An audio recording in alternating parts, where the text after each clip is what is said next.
Welcome to the second phase of the internationally acclaimed Positive Personal Power podcast. This webcast is devoted to pillars of success and philosophies of life and the hardcore tools you must have to achieve success in business and life. Distinguished and successful, internationally known business and thought leaders Nathaniel Schooler and Stephen J. Manning give you their hardcore tools to succeed in business and life. Schooler and Manning are as hardcore about success as boot camps in the military and training camps in professional sports. Now, here is your host, Nathaniel Schooler. Wow. Well, I am privileged today to be joined by Stephen J. Manning again on our third episode here on the pillars of success, which I am thoroughly enjoying recording and telling people about at the moment. So yeah, I wanted to talk about how an industry was born, the Megaforce Digigraph. And Stephen J. Manning has created a number of different industries, a number of different entrepreneurial ventures over his decades in business. And, you know, he's sold over $47 billion worth of goods and services and consultancy. So, Stephen, welcome once again. And what on earth is the Megaforce Digigraph? Well, I'll be glad to tell you, if you don't mind, a bit of a story. After all, you and I are storytellers. Megaforce Digigraph is something that never existed until the day it existed. I created the words. Megaforce I didn't, but Digigraph I did. I have no idea what it is. I just thought this sounded really cool, high-techy stuff. And having said that, let me digress to a topic we discussed in a prior podcast, which I think is really, really, really critical to success. You and I agree on that. And, you know, as I said, you are all familiar, all of you watching this, listening to this, are familiar to this great English piece of wisdom. Don't look a gift horse in the mouth.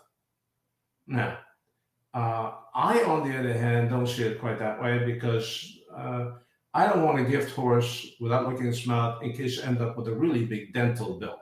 But the way I see it differently is never ignore a horse that's coming your way. Now, that could in fact be a pretty slick gift horse. That said, there's a tremendous piece of nonsense that's been fed to all of us from the beginning of time, and it continues to be fed, which is opportunities are just around the corner. They're knocking at your door. I feel about that the same way I feel about the wisdom in fortune cookies. I look at it and say, okay, what corner? Let me go there. I don't hear anybody knocking. And as I said a couple of days ago, I happen to know who writes that stuff for the fortune cookies. You know, it's not brilliant Chinese philosophers. Actually, it's the print salesman for the factory that manufactures those things, special machinery. Those men and women create that brilliant wisdom. It's not Confucius. Now, so if I think that if I wait for opportunities to come knocking on the door, there's a little problem with that. And again, you and I talked about the 20,000 books in print, the great brains that tell us how to think and how to feel. Tony Robbins, who just wrote a book which refutes everything he's ever said, which is wonderful. Bottom line, if you wait for opportunities, kind of the same thing as, if you believe that, why don't you just go out in the backyard, close your eyes real tight, go like this, and imagine yourself, wish yourself to be taller, better looking, richer, etc. Don't know how to tell you this, it's just never going to happen. Now, we're going to get to the Digigraph, the Megaforce Digigraph. Some of the stuff I sold over all these years, with all the billions of dollars worth of that stuff that I sold, some of that stuff kind of make me think about this great lyric. This R&B group, Ray Goodman and Brown, I think created this, and maybe it was the Beegees. It doesn't matter. Which goes something like, "How can love so right be so wrong?"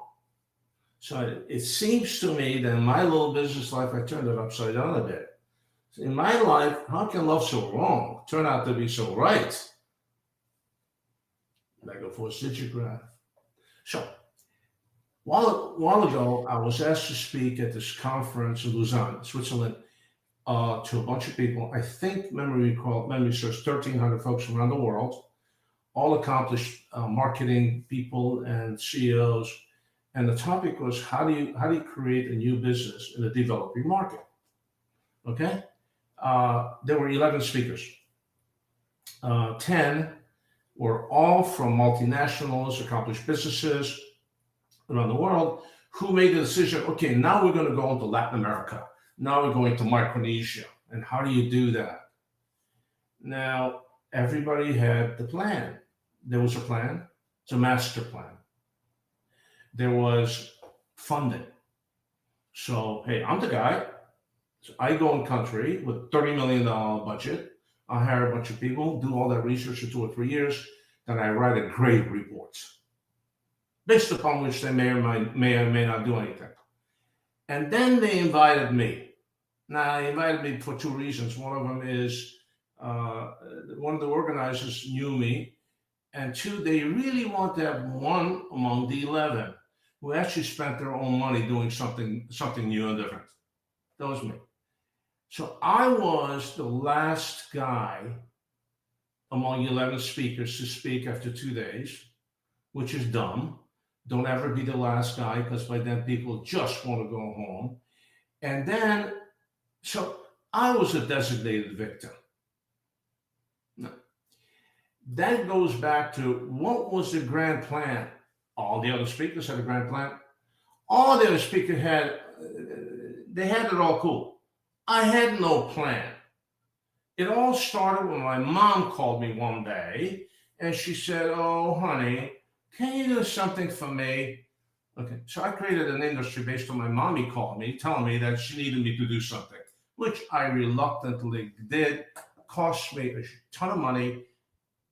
But, okay, so by all accounts, Nat, and stop me if I'm boring you here, by all accounts, I was pretty much a good-sized operator by then, a few $1 billion behind me in my rearview mirror.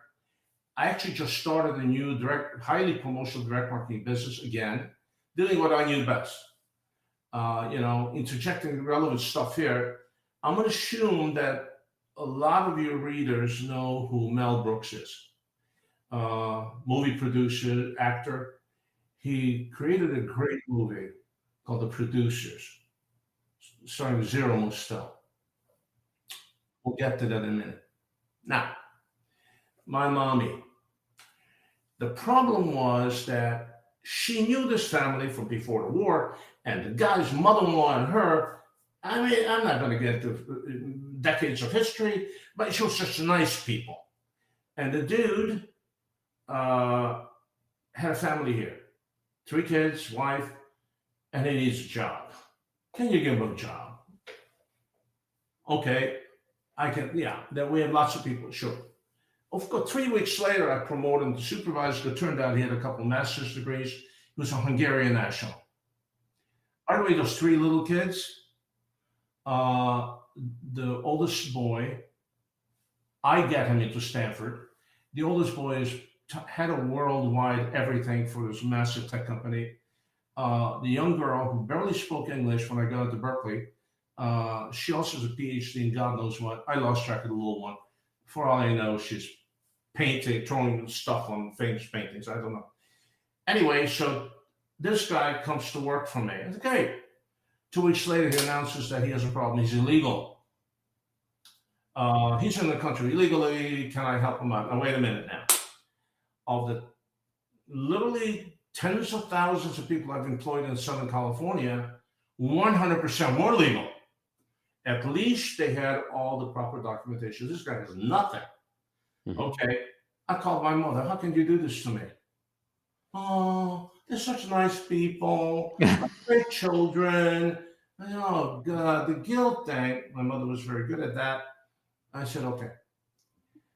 I said, the only way, now he couldn't afford a lawyer. Mhm. And the lawyer I had was a former chief counsel for the INS. His minimum retainer was $200,000. I said, whoa, baby, 2,000 maybe. No. So I said, I need to prove to the federal government that I need you. You Hungarian dude, not the other Hungarians. You. So I said to this guy, I want you to write 1,000 letters, fill out file cabinets with paper to show the feds we're really trying, and I need you. At some point, I said, I need to spend more of my hard-earned money to make my mommy happy, because of course, we must do that. It's the cosmic law. And I said, if the feds ever come in and look at what I'm doing, they're going to say, you are the dumbest businessman in the world. What are you doing? Clearly, you're trying to justify. So I said to my guy, Peter, Mhm. we need to do something along the lines of what we do. We're in direct response advertising. We're going to create an ad. We're going to run it in Hungary. We'll buy the media. And when it fails, we'll say, see, we tried. Now, that was my idea of a Mel Brooks play, because the producers were centered around this massive failed actor. Producer's name was Zero Mostel, the actor. And he romanced 1,000 older ladies and fleeced them their money by selling them 10%, 20, 30, 40, 50, 17, 28% of this new play. He sold. Oh, I think I might have seen that actually. It's a good film. 4,000% of this play, and then he went out to find the worst script he could find. It was a musical called Springtime for Hitler. Found the worst actor in history, and they staged this Broadway play that was never going to get past the first act. Now, of course, what happened, right? What happened is it became a massive success. So I said, you know what? Mel Brooks has an idea there. We're going to create an ad. We're going to run it. When it fails, I can see we tried. So I'm sitting there saying, I got to create a deal that's going to go absolutely nowhere, because I'm not going to go to Hungary, run a business. I'm kind of busy, 20 hours a day doing what I do here. But then my mommy was a wonderful woman. And I said, so I'm watching television one late night. I'm watching an awful movie called Megaforce. Now, even in Europe, Chuck Norris, right? Big time action star. And he did all these movies. Chuck Norris is leading the Green Berets or leading the Navy SEALs in battle. They blow up everything and everybody, and they're successful. I'm watching this terrible movie, middle of the night, and I said, how the hell is this? He's wearing this massive military watch. He keeps looking at it. And then he's got dials and stuff. And I said, there's a product. I can do something with that. So I literally sat down, might have been 11:30 at night. I always had a drafting table in my office. I sat down, and in about 45 minutes, I created a one-page ad in English for this massive military watch that can talk to you, tell you where you are, stroke you, whatever. It was the most indispensable piece of warfare in the history of mankind. And I said, I got to give a name, Megaforce. Well, wait, I can't do that because they're going to sue me. You got to come up with another name, the digital name. I said, Megaforce Digigraph. That's where the watch was born. Megaforce Digigraph. This watch, by the time the picture, clip art in Microsoft Word? Okay, little clip art.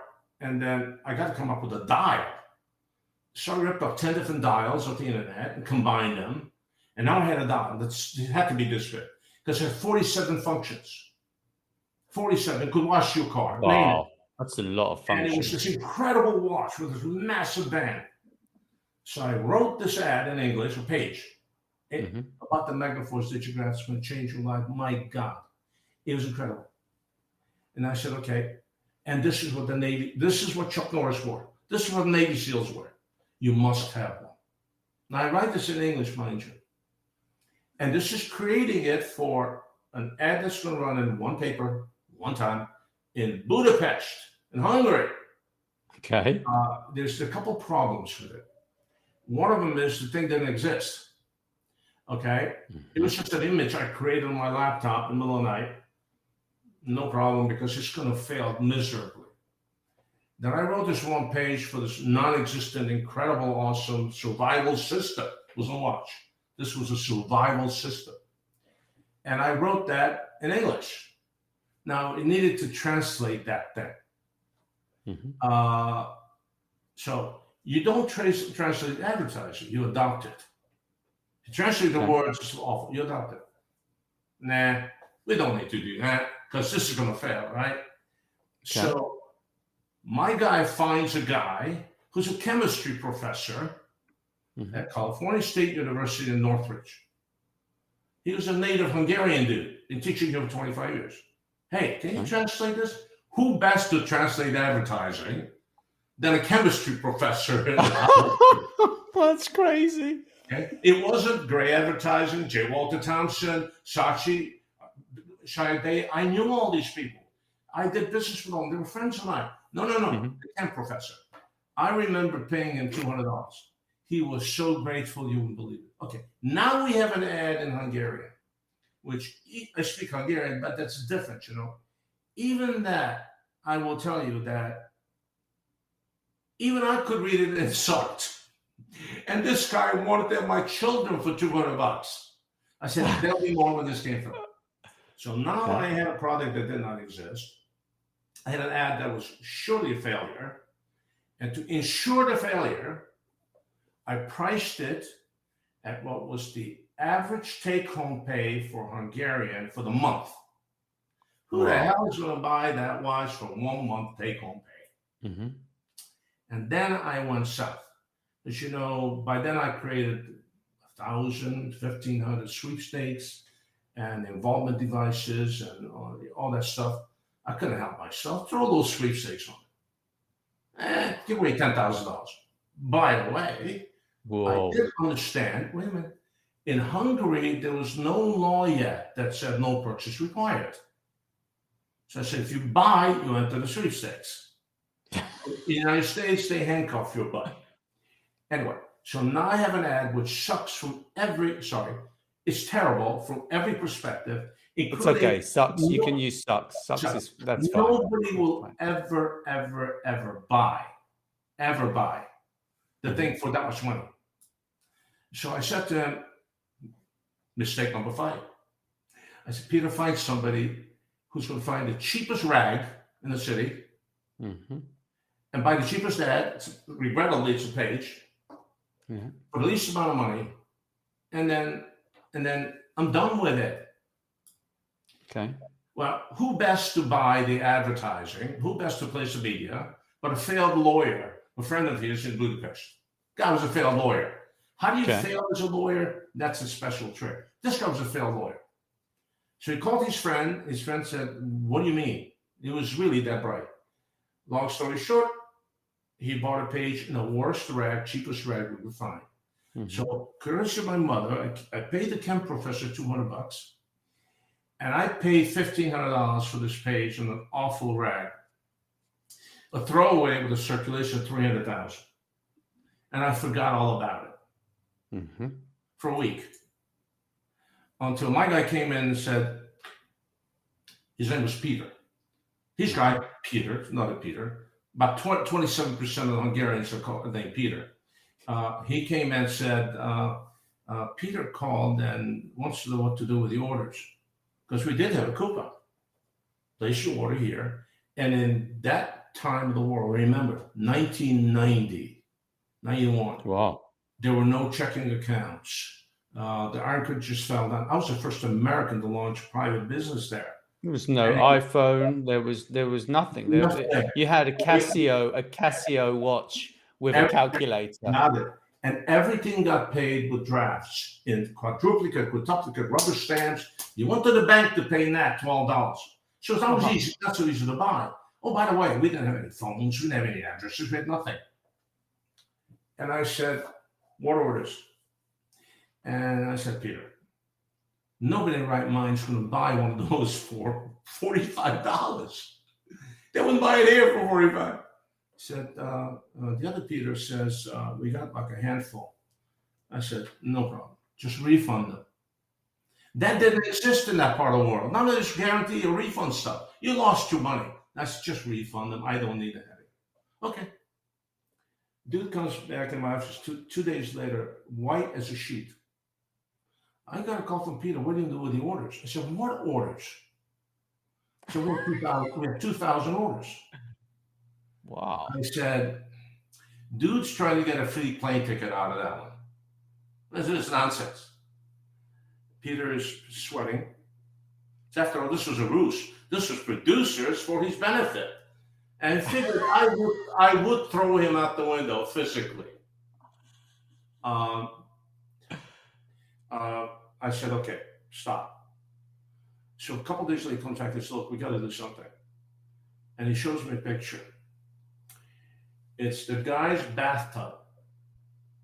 That guy in Hungry Peter. Stacks of orders. Wow. I said, what? 4,000 orders? She can't be. I said it can't be. On my way to Los Angeles International Airport to catch a Lufthansa flight to Frankfurt and a connecting flight to Budapest, I had to see that. I spent $1,500 on an ad that made no sense, was clearly translated, for a product that didn't exist, and for a copy that was like, my friends would have looked at it and say, man, were you like stoned? I don't drink. This is insane. This is insane. I had fun doing that. Know that. And some guy over there said, okay, so I got on a plane and I looked at it and said, great. Now, I will jump back and forth here just a little bit. By the way, that ad at the end of that cycle produced 11,000 orders at $49 a piece, with expenditure of $1,500 plus the $200 for the chem professor. And but I'm dying. I'm dying here, Stephen. I'm dying to know. I'm telling you, what the hell did you do? That's an excellent question. By then, I'd done a couple $1 billion worth of business in that world, not there, but here. And I said, I can't imagine a $1,500 media spend that brings in $400,000. There's something very wrong here. $400,000 from a $1,500 media spent on a cheap ass little rag. Sorry. I want to see this for myself. Okay. I was there for exactly 2 days. And I came back. We didn't have a bank account. Took a month and a half to create one, build one. It was that kind of world then. And the only way I could do that is by bribing the head of the national bank. The watch didn't exist. 3 weeks later, I got my first shipment of Megaforce Digigraph watches. The thing was made in Taiwan. The guts were made in Japan. The faceplate came from Italy, which I designed, and I'm telling you, it looked like dog doo-doo, but whoa, that is a military success. You have that watch, you can conquer the Sudetenland. Yeah, you're just like Chuck Norris and Rambo. Exactly. And then I went back to Budapest with a Samsonite suitcase full of Citibank traveler's checks. Couldn't wire money. That's all they expected. Now, I've had occasional issues taking money out of banks, but never putting it in. That required a month worth of negotiations and contracts. Long story short, Megaforce Digigraph. Not so much later, 100% of the press showed up to an event we held because I decided to give away the $10,000. Didn't have to. I thought I should do that. Well, the poor woman who won this lived in a small city somewhere. She put her kids through school, paid for the clothes, bought the house from that $10,000. Never occurred to me that $10,000 is a lot of money. To me, it wasn't that much money. But anyway, Megaforce Digigraph. This story I'm telling you took place in the fall. Call September, October. By June, We had a 6-story building in Budapest, and then buildings around the region, various countries, and every single ad that I created was American product. Most of it existed. By then, I learned a lesson. It's too much work to now also have to. How do you buy 11,000 watches when they don't exist? Well, when Exactly. you have $3 million for stuff before, you lean on people and say, "Look, there's more where this came from. Can you make the thing?" Yeah, we'll make it. Forgive the language. I was genuinely pissed that the watches cost me $3.96. Those are very expensive. And then again, 7 months later, we had more phone lines than anybody in the city, because I put phone numbers in ads. We had bank accounts where people wanted to give us credit, which we never did. We had the little business in Hungary, 2 months later, 200 people. And then it was Slovakia and the Czech Republic and Poland and all that. And the product we sold was all American stuff that I sold here, or saw here, liked here. And there were a lot of people that were very grateful for the job, because I paid a wage that was a hybrid. I paid a going wage. And then I introduced something called incentive, which did not exist. Hey, Nat, if you get done with this by midnight Sunday, you're getting 20 cents an order extra. Yeah. Oh yeah, I remember you telling me this. I love this. You woke up to the fact that money showed up in their bank accounts Monday morning. So I'm making $50, $60, $70 a month. And all of a sudden, this Manning guy sends me $1,200. Yeah, that's just insane for people in that area. That's so much money. But you see, the insanity thing was all the agencies, the Grays and Thompsons, well, let's do business together. And this is a lesson on outthink, outwork. Don't look a gift horse in the mouth, rather saddle the sucker and ride it. Everybody told me, "Oh, no, this is going to work." This is not America, Steve. Doesn't work that way here. And I said, you know what? I push this because people want some value. They're greedy. They want something for nothing. And this product promises great stuff. All my products. So we'll do it my way. If you guys want to do it your way, you pay for it. No, we had no takers. We didn't have an agency. And 100% of the ads were created here on my desk. And one of the happiest people in the whole project was my chem professor, because I kept having him translate that stuff. Oh, wow. I bet he was so happy. I said, wait a minute. The first one worked out pretty good. And I know it sucked. For $200, he did that. Now, let's just say that 6 months into it, we were selling vanity perfumes, for example. The bottles came from, I forget where. The labels came from Italy. The juice was made by the crazy chemist here in Van Nuys, California, 20 miles from here. And it was transported by the Canadians, because it's hard to do that. And who was filling the bottles? 500 housewives all over the countryside in Hungary. They filled 3 million. They filled 3 million bottles the first year. Okay. Wow. Megaforce Digigraph creates a whole damn industry for all the wrong reasons. Amazing. Let's say that in the right then and there, this happened late fall.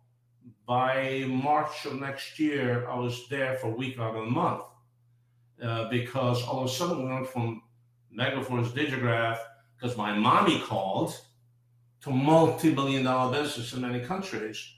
And it was, look, don't look at gifts horse in the mouth, but when you got to recognize that sucker's coming, and it's coming at you, is there some value to it? Do the, oh yeah. And it wouldn't be me talking to you or talking to anybody if I didn't hammer home one of the pillars of success, having to do homework. How much homework do you do?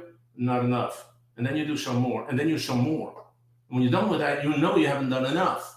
Then you become a shameless researcher. Now, this was backwards for me, because I did it for a very different reason. Let's do this, fail. We can say we've done it and walk away. Whoa. And then we walked in that forest, and you and I talked about this too. The forest is full of wolves. And then if you don't want to do that, don't walk in the forest. On the other hand, if you did the homework and you understand the liability and all that, then you did no more. And then we became probably the best marketers in 7, 8 countries because our homework was very different. My lawyer in Hungary, let's just say that all of a sudden I had a lot of friends because word got out. These guys are doing, look at the, who are they? Big buildings, you know? That's amazing to my lawyer, grow up, but my lawyer was a young woman who was a member of parliament. That's homework. She told me they're passing a law against me, which they did every couple of weeks. We ignored them, you know. But Megaforce Digigraph created the direct response, the promotional direct response business in all of Central and Eastern Europe. Wow. There you go. Wow. So how many people did you employ in Europe? You know, I know you had a lot of people over in the States with 3 million square feet of the biggest company I'm associated with here, we had I think 5,000 people. In Europe, remember population and all that. In Europe, I think in Hungary, we had 250 some odd people, which makes it a pretty good sized enterprise, particularly that we were manufacturing anything. Manufacturing businesses had a lot of people there.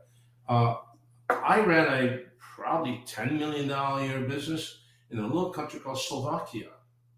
Wow. That was 3 people. Why? Because they were willing to work 24 hours a day for the great money they were making. The Czechs are different. You do business in the Czech Republic, well, they are, by and large, they think of themselves as put upon cousins of Germans. And the Czechs look at themselves very differently. And that's a real business proposition. That's lawyers and management and all of that. Poland is the same. Poland's a great country to do business with. We did some business in Ukraine, and we did some business in Russia. I never stepped foot in Russia. Why did I not do that? First of all, meaningless history for this, but I remember very well when the Russian-inspired Romanians used to torture my father. So I didn't think it was safe for me to go there. Secondly, I was told that I don't belong doing business in Russia. Why? I don't drink. Never have.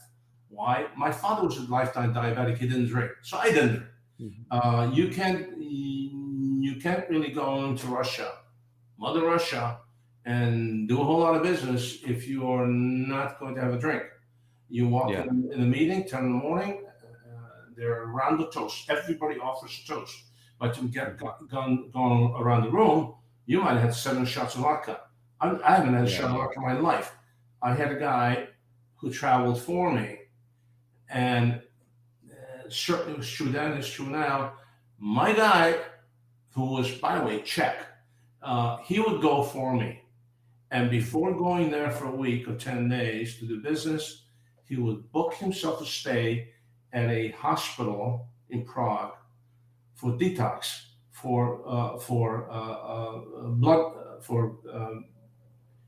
to extract the alcohol from his bloodstream. Because for a week he did nothing but drink and do business. So the answer is we had a bunch of people. What we also had, I don't mind sharing with you, we had the kind of relationships that they were unusual for them. They couldn't quite figure out the American who spoke Hungarian, who said, I'm not Hungarian at all, but I speak the language, who said, I'll tell you what, I will buy you that mid-sized Mercedes if we can do this by Tuesday instead of 4 weeks from now. Guess what? I bought the car. I bought a lot of stuff. I create a lot of value for people for just trying to run it my way, you know? You know, we don't do it that way here. That's not how we do it. Okay, so what's it going to cost to do it my way? The day we bought the Hungarian post office, the 10 million people, they never heard of this whole direct mail thing. And I said, tell you what, how much is it going to cost? This much.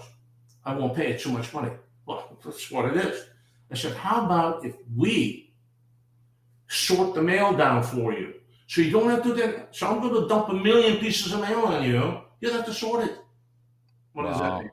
I'll tell you what, I will sort it and deliver it in massive containers, sort it. All you have to do is give it to the carriers. Wow. So, Wow, I bet they loved you, these people. you know, That's you know, Nate, insane. Nat, as you know, machines or people who are illiterate in every language don't know the difference in barcodes. It's either says 2, 3, 4, it doesn't. So we had crews here in Paramount, California, which is a suburb of LA, sorting Hungarian mail, Czech mail, Polish mail. It was a joy to see a largely Hispanic workforce sorting mail in all these languages. Wow. We gave them little barcodes. So I then said, I'll deliver my mail. I want a 60% discount.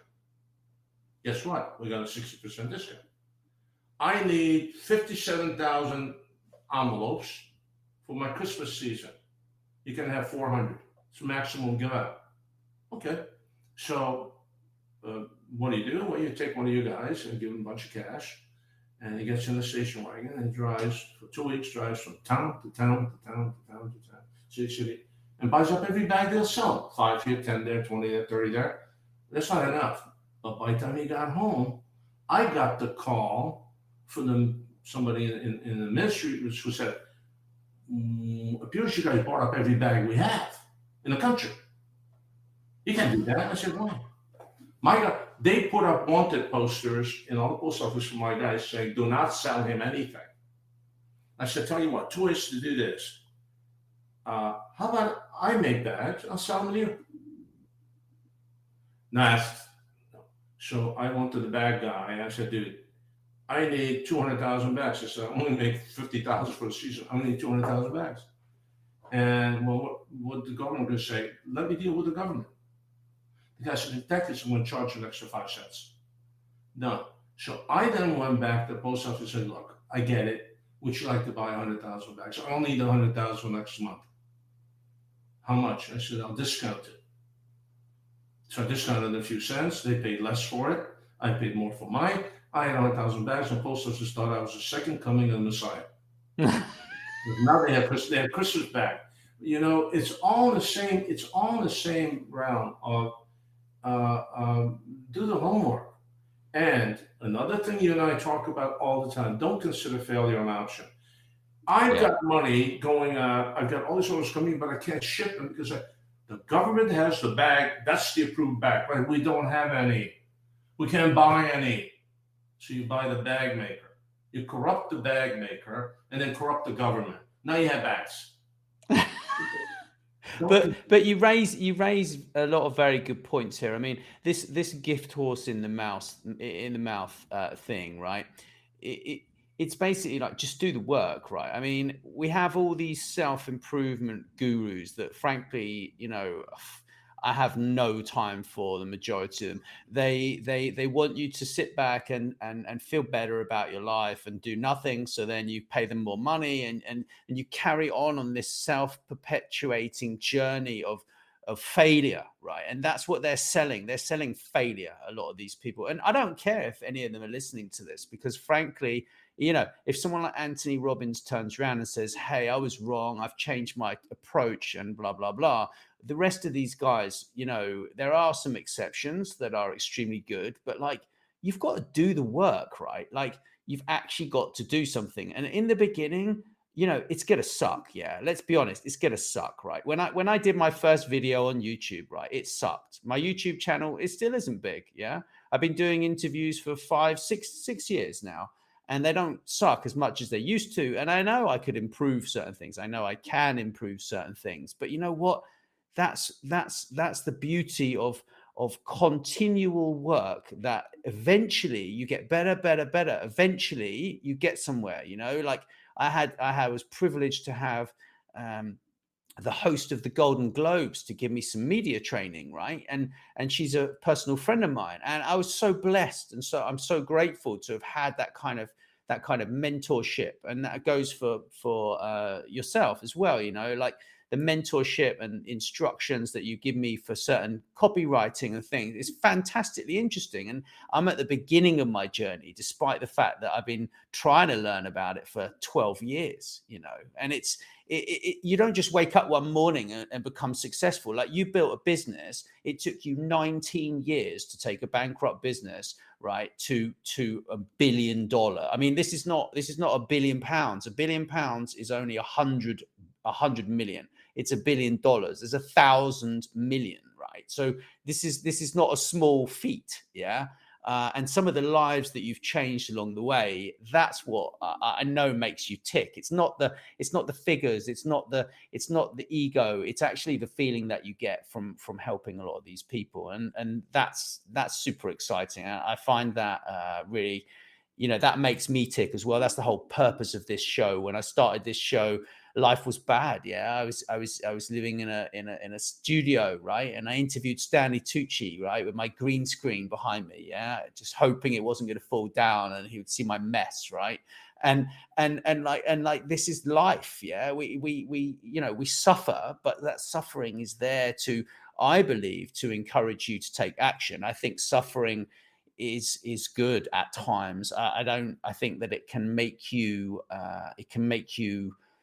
take action. I think it can really demoralize you as well. And that's when you need to reach out. You need to find the right people to talk to. And if you can't fix a problem yourself, you can't be afraid to kind of talk to someone who may help you, someone in your family, a friend, whatever. Even if they talk to you for 10-15 minutes and calm your fast racing heart about your life, I think that,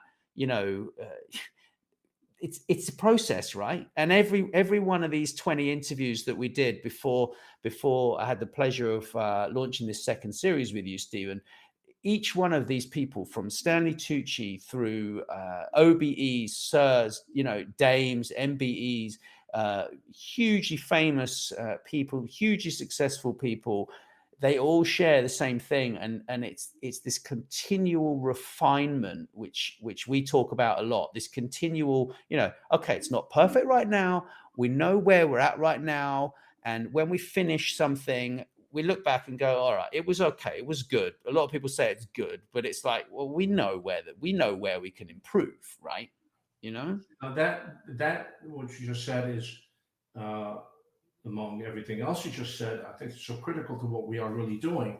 There are 20,000 books in print, maybe more, on how to feel about yourself and how to reconcile your demons, all that, and hopefully progress from there to being a more successful person, more successful in life, more successful in business. And that's hunky-dory.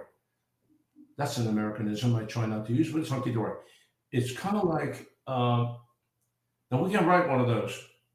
How easy is that? Somebody said to me, happens to be a very large chain of hospitals. I won't tell you the name is, but they start with an H. And said, we really should put out a diet book. I said, okay. So why don't you put out a diet book? You have a lot of writers, you have a lot of lawyers, you have resources, you have massive resources. Multi-billion-dollar enterprise. Well, we need to come up with something different. I said, so I'm talking to this guy who happens to be the CEO of this group. I only know him because 25 years ago, I hired him to lecture my executives, administrative people, on substance abuse. Oh, wow. I remember this story, yeah. Small world. So I said to this guy, let me ask a question. Diet, input, output, and the type of food you eat. Is that not true? 100%. So your output has to be greater than your input, and the input can't be strictly animal fat. A mix. If you have a decent balanced diet, you get sufficient output to somehow come close to your input. You lose weight. And I said, the best line I've ever written, which I've never done anything with, is I said 2 days ago, I wrote a line one night. I said, this is here. Lose weight while sleeping. No diet, no pills, no exercise. I laugh every time That you say is that. an absolute guaranteed blockbuster success. It's a winner. No matter what I say after that, no matter what I write, no matter what I give away or sell, they're going to be a ton of people who say, I'm going to buy that, whatever the hell that is. Lose weight while sleeping. The only problem with that is that the lawyers told me that I would look really bad in prison orange jumpsuits. Okay? Now, that said, so I said to this man, I know exactly how to write a diet book. What do you mean? It's very simple. I'm going to go to the supermarket, and the end caps with their books, every end cap has a diet book. The greatest this, the newfound that, the Malibu diet, the Northern Lights diet, the Paleo diet. So I'm going to go do that, and I'm going to take those books, 6 or 7, not more, and put them right in front of me, and I'm going to send them up against this. I have 3 big monitors here, right? I'm going to stand them up, and I'm going to say, oh, chapter 2, and that's chapter 4. Chapter 7 is 19. I'm going to open all of those at the right chapter, and I'm going to paraphrase those things. We're going to create a 250-page book in a matter of days. That's going to be astounding. Fantastic. But it's nonsense. It's all BS.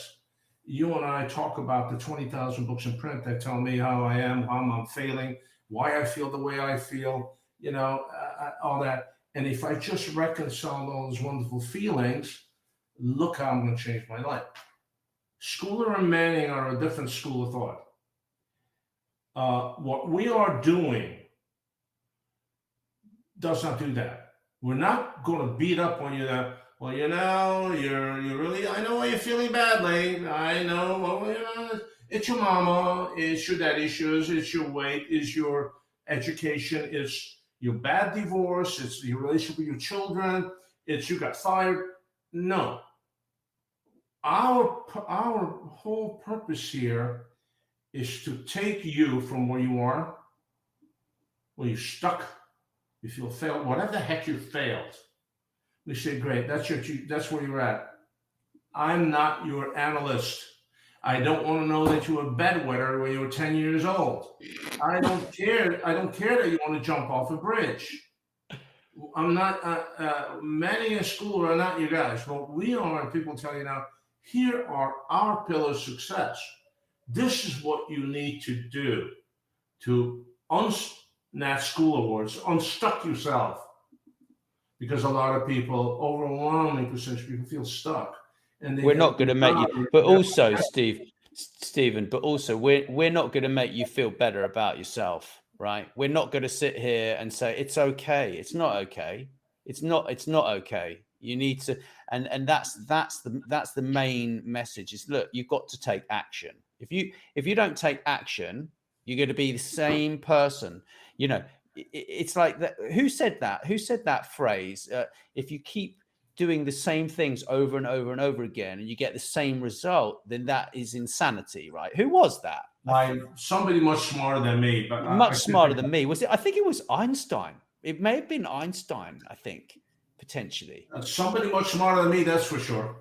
My dad and my grandfather had dinner with Einstein once. There were about 100 people there, and they had to pay for a ticket, but they had dinner with Einstein. With Einstein, you believe that? You see, crazy. It's a good thing to be a big-time educator at MIT. Yeah, I think it was good. It was good for them, and good for me, right? And I think that. Next time we're going to talk about the Lazy Man's Way to Riches. I think that's a fantastic story about Joe Carbo's book. He sold like 3 million copies of this book, and he spent how long? I think he spent like was it a month or 2 months, like writing the title for the book, and then the advertising says he spent 4 hours. Not true. He went up to the mountains in the tiny rented cabin and sat there for 3 months writing what turned out to be a phenomenal ad and a really ordinary little book. That's at the point. Again, it's going back to what you said is what we are talking about, and I hope that 1 million people listen and watch, is you are where you are. You're stuck. You're not going to lay down on our couch and tell us your woes and We're not going to psychoanalyze you and tell you how you went wrong. What we're going to do is tell you, here are our pillars of success. Here are our philosophies of life. It's what we think. Let me phrase that. What we know, and it's not arrogant, it's just that we know. We've been there, done that. We'll do it again. This is how you get unstuck. And no pain, no gain. No work, no eat. It's said so simple. You know, I'm in this rut because my mother. All that stuff, as I say, all that stuff is Swiss cheese without the cheese. There's nothing there. Nothing there. It's just, how do you go forward? I'll tell you what. I have been stuck in my life once or twice or three times or more. Me too. And I like to think that I say this with a conceit of arrogance, which I try desperately not to be. I always said, I can figure this out. Some of my best times were when I had the worst chance of succeeding. Megaforce Digigraph happened to be a great thing that worked out. Hey, how can love so wrong turn out so right? But that's not the point. And then I have walked away from a chit chat with a kid that parked my car at the medical building, who was 21 years old, illegal here from Guatemala. I asked him, hey, where are you from? He told me, and how's things in Guatemala? I haven't been there in 20 years. The kid told me. And then he said, I said, well, you're doing this. This is me, my family. And I talked to this kid for like 10 minutes. And I walked away from that saying, holy God, I missed something very relevant. All the talking I do, reading I do, right? This kid said something so wise. Because wisdom comes out of the mouth of babes all the time. And then another mannerism, to newborn, every joke is new. He didn't know why what he was saying was not something we buy into. Holy moly, I came home and I said, my God, I just picked up a serious piece of wisdom from a young man who was parking my car for minimum wage.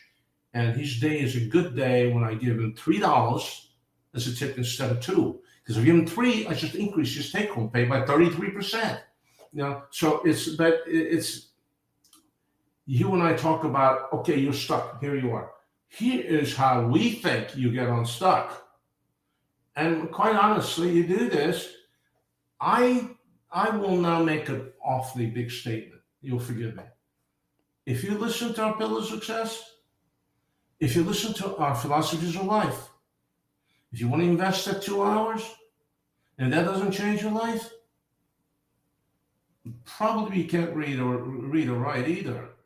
Or you are just so failed, you failed beyond repair. I have to share this with you. The shows or the podcasts we've already done, this is the third one. We also did a little promotional reel for this, which has not been made public yet. I share that with 3 people in my life. People know me intimately, including my family, my wife, one of my kids, and a friend. It is an amazing thing to get an email this morning from a guy I haven't talked to in years and years, who said, where can I see this thing you guys just did? And I said, I don't know. I mean, I have a recording of the sound. How do you know? Well, I had dinner with Matloff, and he got it from his wife, who was talking to your wife. They said, I got to watch this. I said, tell you what, how about you pass it on to everybody you know? And I'll give you a link when I got one. Back to my basic sound bite is, I believe, without any arrogance, that we're serving up some truly, truly essential value. Megaforce Digigraph is a great story about stepping up to it. And by the way, don't make no mistake. Once I stepped in it, the level of homework that we did was phenomenal. Yeah. But Stephen, sorry to interrupt. Will Smith, he talks about that. He's like, you've got to just outwork everyone. He talks about that a lot. And I know he messed up. I know he had issues and he slapped the guy on stage. But you know what? The guy was sleeping with his wife, right? So, ex-wife, right? Oh, now ex-wife, right? But I think he probably deserved it. And at the end of the day, yeah, maybe he needed a break, right? So, but Guatemala, yeah, it's one of my favorite places in the world. I actually bought this bull in Guatemala from a little boy. I was there when I went traveling around the world, backpacking when I was 28 years old. I had the privilege to do that. I did 33,500 air miles and changed my entire life. And I remember this boy coming up to me and trying to sell me this. And I gave him the money and I said, I don't want it. You can keep it. And he made me take this away. Yeah. And since then, I've actually been to Guatemala 2 or 3 times. I have a kung fu instructor in Guatemala City, a Chinese Tai Chi full contact master in training Tai Chi, like 55 years. And I went and crossed the border. Right. It's a long story. I crossed the border from Guatemala to Belize overland to go and get my wedding certificate because I needed to get a divorce. Right. And that trip, I may tell that story if you ask me some point about that.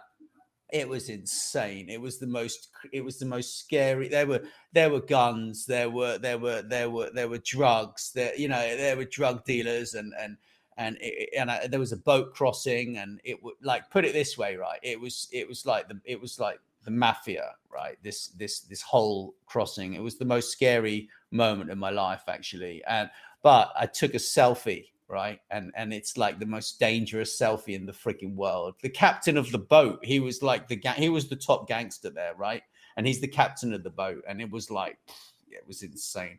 But we'll get to that another time. I can't. It's interesting that we talk, and as we say, we talk and talk and talk and talk some more, and we talk a couple hours a day, which has been phenomenally rewarding. It's rewarding for me, and I think it's rewarding for the thing we're trying to accomplish. But you know what? The world is remarkably small. And, it is. And I'm likely to at some point say, the world is so small. If you're going to hide, best hide in plain sight. Yes. No. Did he just say that? I don't believe. Well, the police were hiding today. I was on my motorcycle. They were hiding right near my road. And there was, thankfully they didn't pull me over. I slowed right down. I didn't see them, but the car in front, who was accelerating extremely hard, braked really hard. And I was like, what the hell happened there? Oh, it's the police. And then I turned off and went up my road. Now, as I think we're winding up here soon, that one of the things that I would like you and I to do, perhaps on an upcoming show, again, in the scheme of that horse is coming at you, you have to recognize opportunity. And then again, even if you know that the forest is full of wolves, the people who are bent to success, the people who say yes to success, are the people who do the homework. They weigh the probability of success and the size of that against the liability, and then they wade in that forest and forge ahead courageously.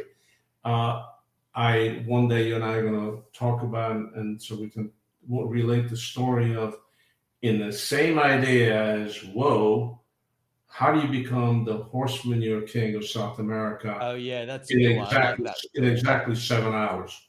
I like that story. That's something you and I will tell one day.